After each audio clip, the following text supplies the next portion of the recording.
Hey everyone, it's your girl Hita, and I'm back for another episode of HitaTalk, here for Season 2, Episode 2. I'm back here on Minneapolis turf at the Electric Fetus with a second location today. Glam Doll Donuts coming up, but I got a very special guest waiting inside, so let's go find out who it is.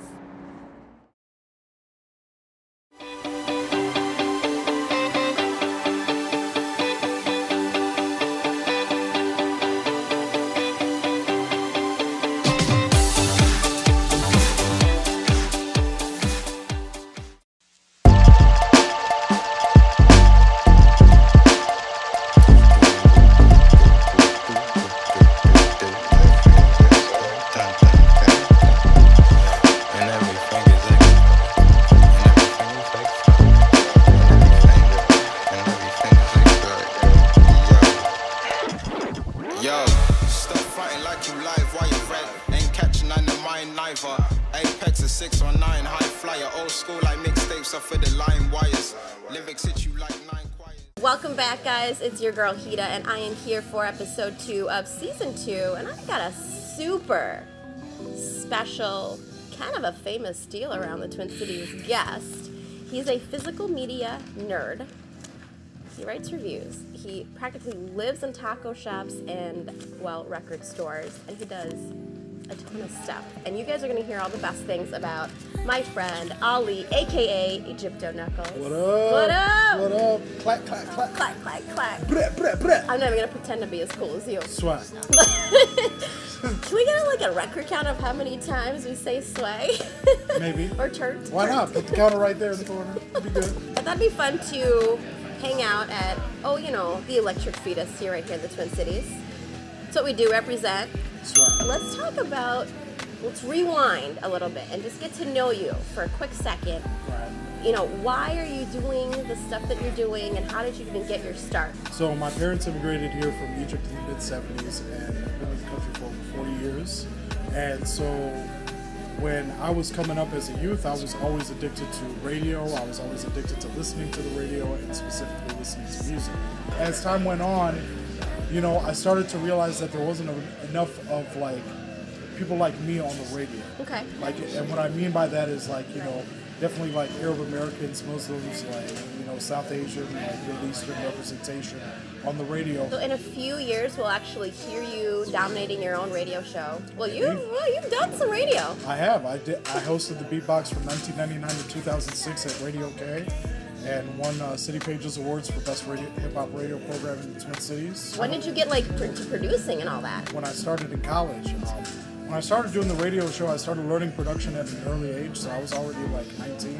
Okay. And I was just interning with the hip-hop show, The Beatbox on Radio K. And then as I started getting, addicted to hip-hop and the way they chop samples and things of that nature, and then starting to DJ on my own, I would start to find records that, sampled some of my favorite stuff. And then from there, I was just well, maybe I should make a go of this. And then just got started on my dingy-ass laptop making beats and stuff like that. And, now I'm making beats. Oh my gosh. Hardly just making beats. I think there's a lot more that's involved in the term of production when it comes to being a hip-hop producer. I think when we look at the term production, people think of it as just beat making. You send it to a rapper, they rap it. Yeah. And that's really not the case. So I'm looking at it from a Quincy Jones type RZA and Prince Paul type perspective where, nah, that's not how you say that line. Come back. Let's do it again. So you're coaching them and through that whole thing. You're not just having them hit play and rap over it. Exactly. Do you work with local talent, or do you work with talent across the nation? I work with largely local talent for the most part. So I've worked with probably I've consulted with several artists, but I've also produced for a lot of local artists as well. Oh. So I started a label called Background Noise Crew back in 2006. Yeah. Ran that for about 5 years, and managed about 8 different personalities all at once, all dudes, and all from different backgrounds. Oh wow, fun. So that's always a fun task. So that's where I learned how to sharpen up my beat making skills and kind of beats that were more tailored to them. Okay. And kind of figure out, okay, what do I want my sound to sound like, or how do I want them to sound over this beat and things of that nature. Do you have a favorite genre that you listen to, or shows that you go to, or artists that you work with? Well, aside from hip hop. Like right now, like hip hop is still definitely the first love, but like I attend pretty much anything. Like I've attended rock shows, I've attended rap shows, I've attended metal shows, I've attended like comedy shows, any shows you can pick up across the spectrum. You know, I'm just a fan of like a live performance just because it's an art in and of itself. It really is. And it really gives you a different take on the band's dynamic range.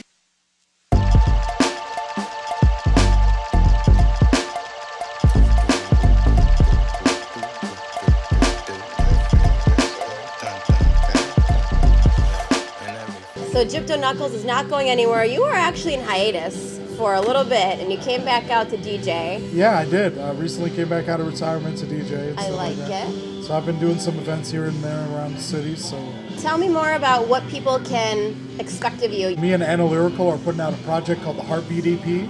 Heartbeat EP. The Heartbeat EP. So when are we expecting to see that? It's going to be out Black Friday. This year? This year.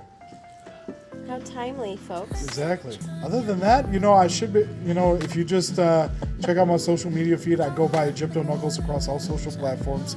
That's Facebook, Twitter, SoundCloud, the whole shebang and bang. All right, guys. We're not done yet. No, we're not. We're actually going to relocate because I have a special treat for you. Swag. But that's going to wrap us up here at Electric Fetus. So shout out Electric Fetus. Hey.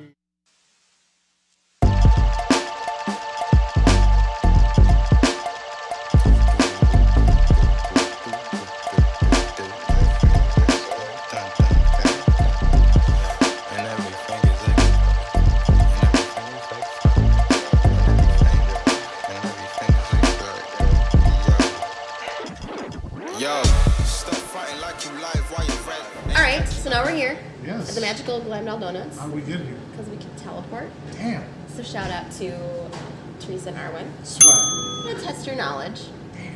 Because it's time for HitaTalk, the trivia. Before we indulge into our treats, let's talk about what we have. Yes. This is called the Pucker Up. Yes. Because I like to eat what does it sweet got on things. it? This is like a lemon flavored. Cream cheese. Super soft cream cheese. Yeah. Nice. I'm going with the peekaboo, as you can see here. A lovely tres leches donut, which is super delicious with toasted coconut and a nice little cherry on top. Because we keep it swagged up around here. With a cherry on top. You know what I'm saying? This donut's turned up. Know it. As you say. Hella turns. Let's talk about Drake. Oh, God. Okay. How many albums does he have? Okay. He has Thank Me Later. He has Take Care. He has Nothing Was the Same. He has If You're Reading This, It's Too Late. And he has Views, which would make for 5 albums. And that's notwithstanding as well his collaborative album with Future, What a Time to Be Alive, which would make it 6. Oh my gosh. I Googled it, to be honest with you, and his Wikipedia came up with those thumbnails, and I counted 9, but I thought there were 6. Yes. And the second part was name 2 of them, but you just named them all. Yeah. So, can we just give him a box of donuts now? Chance the Rapper. Yes. Fire round. Little channel from 79. There's 3 parts to this question. Ooh. What city is he from? Chicago. Why even ask? Technically a neighborhood of Chicago, but Chicago's the answer I was going for. Southside Chicago. Name one of his mixtapes. Acid Rap. Or Acid Rain. Or Acid Rap. Acid Rap. What's the other one? You know the other one? The other one is Coloring. Of course, he knows them all. I can't even stump you. There's also 10 Day. Oh man, I only know those 2. Yeah. 10 Day was his very first one. Okay. Fire on. I'm gonna keep going. He worked with a couple of groups, but what band is he lead vocal?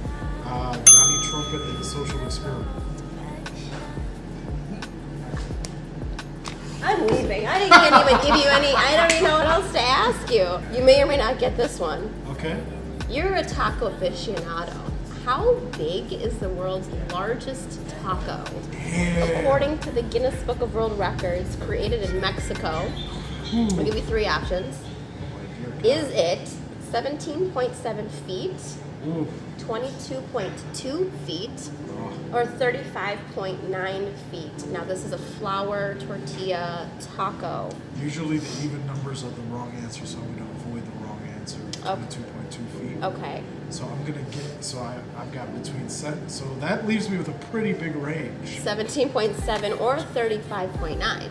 So I'm gonna go with, because like numbers never go in succession. So I think A is wrong. So I'm gonna go with 35.9. Can I like mix these up any differently? 35.9 feet is the world's largest taco.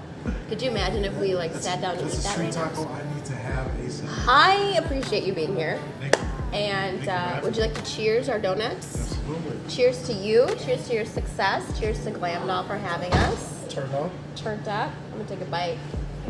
Oh wow. All right. Delicious. Mouthful.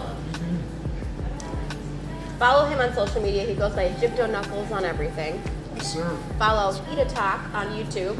Check us out on our blog. And subscribe. We will see you guys at the next adventure. Thanks for tuning in. Can I leave him with a dad joke? Oh, yeah. A dad joke. Yeah, a dad joke. You All always right. need a good dad joke to end with. That's right. Go for it. All right. Why don't parents let their kids watch the symphony? Why don't parents let the kids watch the symphony? Why? Because of all the sax and violins. You know what? I love that because saxophone is one of my favorite instruments. Yes. But There it is. wah, wah. See you guys next time. Peace.